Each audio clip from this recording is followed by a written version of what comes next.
Squidward. Yellow sand look like SpongeBob. You still rock bottom at the bus stop. Bitch, Squidward nose up in your hole. Dick in the sandy cheek, she touch her toes.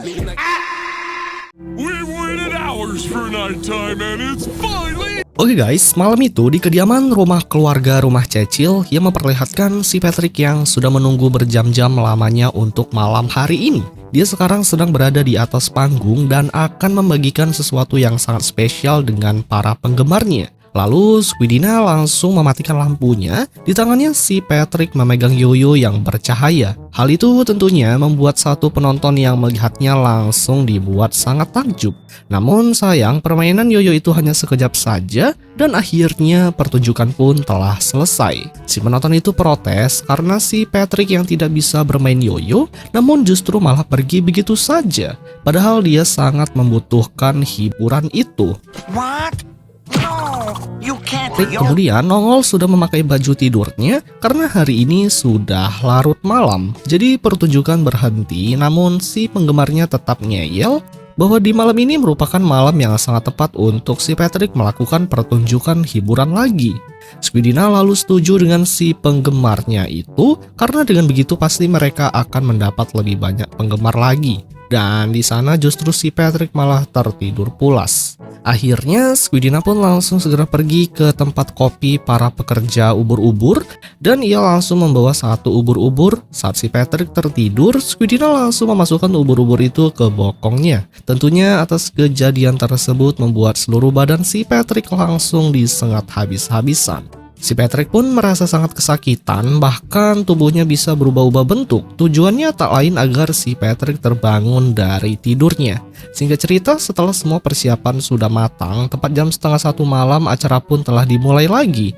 Dari dalam rumah, mereka berdua sedang melakukan siaran video dan mendengar jika kedua orang tuanya sedang berdebat. Dalam hal ini, si Patrick melihat jika Cecil ayahnya sedang mengalami masalah mengenai keuangan hingga membuatnya putus asa. Di meja itu, layaknya suami istri, Bunny pun menguatkan sang suami agar dia segera membayar hutangnya karena ternyata Cecil memiliki hutang sebesar $16.000. Hal itu tentunya membuat Cecil benar-benar sangat panik karena jumlah hutangnya benar-benar sangat banyak. Sedangkan sekarang dia sudah tidak memiliki uang sebanyak itu. Akhirnya Cecil menangis karena dia sekarang sudah bangkrut dan pengangguran sambil menunggu 19 juta lapangan kerja. Dan ternyata di meja itu mereka berdua sedang memainkan permainan monopoli. Bunny tertawa lepas karena telah berhasil memenangkan permainan tersebut. Apalagi saat itu Cecil harus mendarat di Parit Mariana, tempatnya membangun 2 kondominium mewah, dan karena di sini Bunny telah memenangkan permainan itu, sebagai imbalannya Bunny meminta agar Cecil menciumnya. Hal ini pun langsung dilakukannya tepat di depan kedua anaknya yang sedang merekam video mereka. Karena si Patrick dan Squidina merasa sangat jijik, ia pun langsung segera pergi dari sana guys. Sekarang menunjukkan waktu jam 1 malam, kini giliran kakeknya yang akan direkam secara diam-diam tanpa sepengetahuannya. Di sana sang kakek melepas pakaiannya karena dia akan segera pergi tidur. Tak lupa sang kakek melepas gigi palsu serta jenggot untuk diamankan terlebih dahulu ke dalam botol kaca yang berisi air. Lalu kedua alis mata juga dicopot untuk disimpan. Dan paling mengerikannya, kedua mata juga ikutan dicopot. Keduanya pun sudah merasa sangat panik setelah melihat proses pemisahan anggota badan kakeknya, apalagi hatinya juga dikeluarkan dari tubuhnya. Patrick dan adiknya merasa sangat jijik dengan tingkah laku kakeknya itu. Dia pun menyesal karena sudah membuat video diam-diam.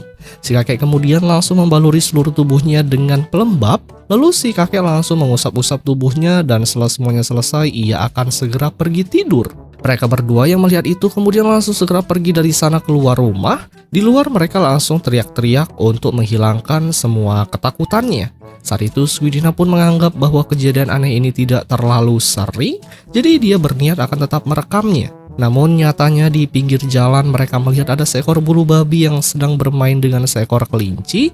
Padahal mereka berdua merupakan musuh bebuyutan. Namun mengapa bisa akur begitu saja? Karena momen tersebut sangat langka.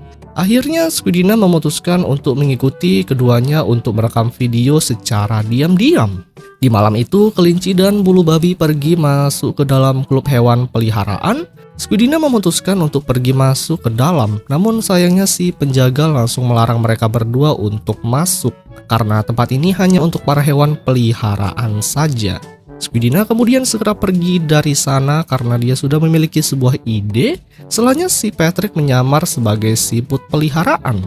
Tujuannya agar dia bisa diperbolehkan masuk ke dalam. Untungnya si penjaga itu langsung membiarkan mereka berdua masuk ke dalam klub tersebut. Sesampainya di sana, Squidina menyuruh si Patrick agar bersikap biasa saja. Lagian mereka tidak akan tahu jika mereka bukanlah binatang peliharaan. Saat itu justru si Patrick sangat terpesona dengan tempat ini karena di dalamnya sangat banyak sekali binatang peliharaan yang bersenang-senang. Mulai dari para cacing laut, siput, dan binatang lainnya. Ia mengakui bahwa tempat ini sangatlah keren. Tanpa sadar dengan mulut panjangnya, si Patrick malah mematikan musik piringan hitam. Hal ini tentunya membuat para hewan peliharaan langsung menatap ke arah mereka berdua. Squidina pun menyuruh si Patrick agar secepat mungkin untuk segera pergi dari sana karena penyamarannya telah terbongkar.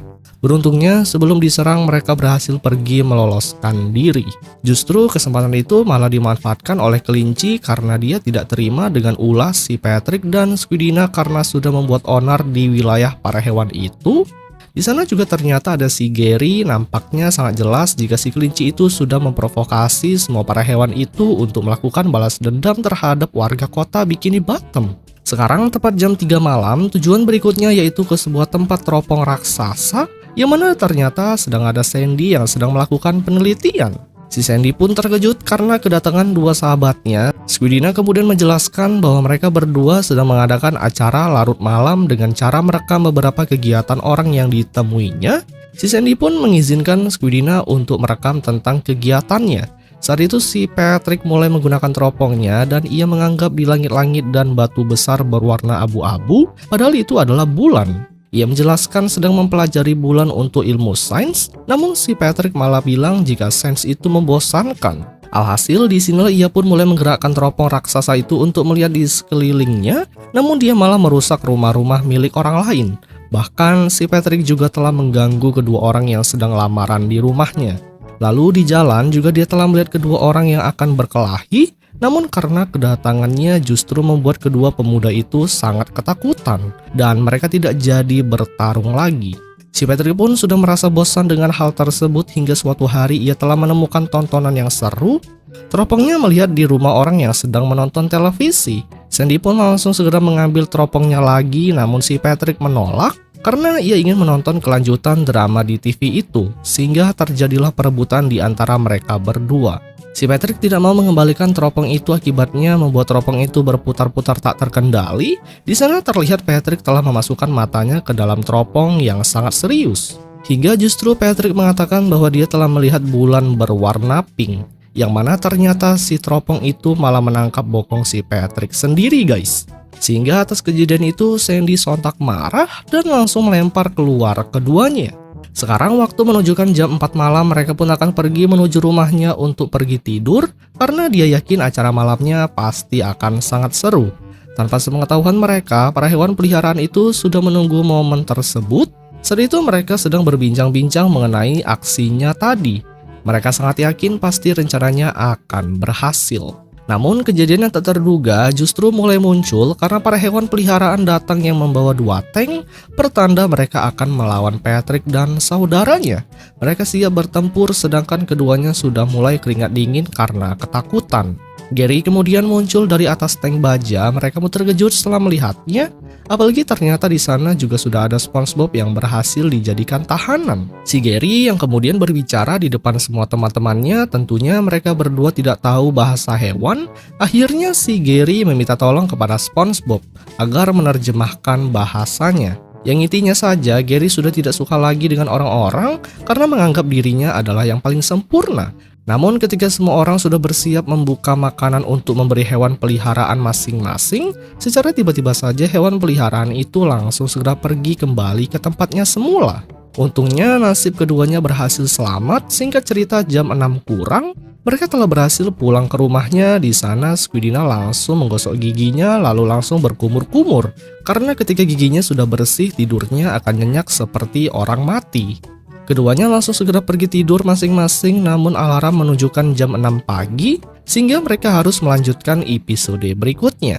Dan si Patrick pun langsung menyetujuinya, yang kemudian film pun berakhir guys.